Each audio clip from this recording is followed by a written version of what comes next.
بێگومان غەڕی و شومی لە ئیسلامە حرامە، بەڵکو بگرە شیرکە، شەریک قەراردانە بۆ خوای پەروەردگار، بەڵکو هەر کەسێک ممارەسەی ئەو کارە بکات عەقیدە و بیر و باوەڕی بە غەڕی هەبێت یان بڵێ لە شتێکە، ئیتر ئەو غەڕیە لە چیدا بێت؟ لە بیستن بێت، لە بینین بێت، لە ژمارە بێت، وەکو زانایان بۆمان باسەکات لە شتێکە بیبینیت یان بیبیستیت یان لە کاتێکە یان لە شوێنێکە، واتە مەکان و زەمان، یان لە ڕەنجێکە یان لە ساڵێکە یان لە مانجێکە. پێغەمبەری خوا فەرمی عەلەیهی الصەلاة وەسسەلام الطیرة شرك الطیرة شرك الطیرة شرك.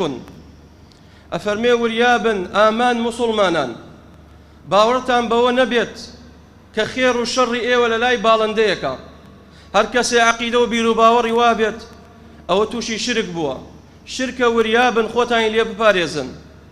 وأفرمي رسول الله عليه الصلاة والسلام من ردته الطيرة عن حاجته فقد أشرك.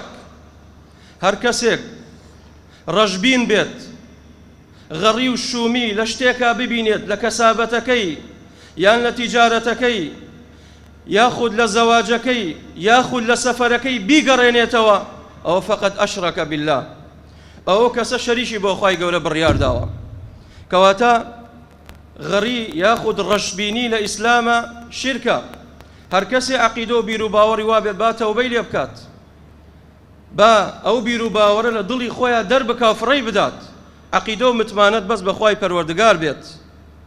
و پێغەمبەری خوا فەرمی عەلەیهی الصەلاة وەسسەلام لا طیرة ولا صفر ولا هامة ولا عدوى.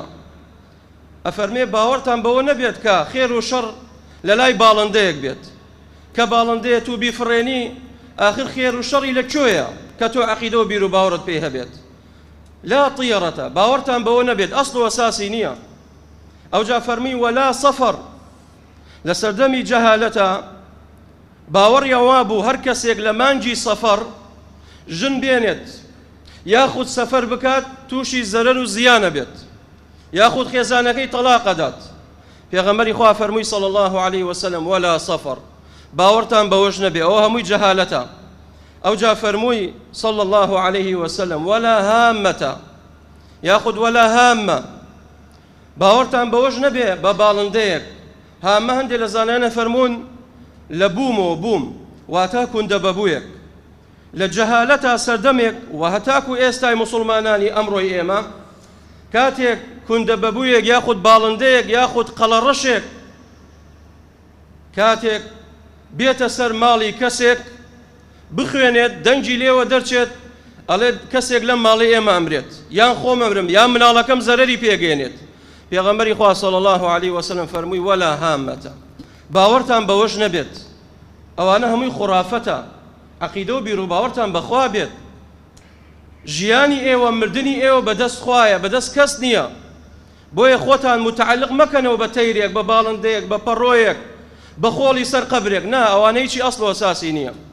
ولا عەدوە، باوەڕتان وا نەبێت کاتێک تووشی نەخۆشیەک دێن ئیلا ئەبێ ئیزنی خوای لەسەر بێت، بەبێ ئیزنی خوا تووشتان نابێت.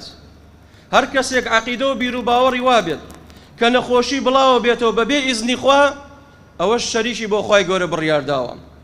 نەخێر تووشەر نەخۆشیەک بیت ئەوە بە ئیزنی خوای تەعالایە، ولا عەدوە، عەقیدەتانش بەوە نەبێت.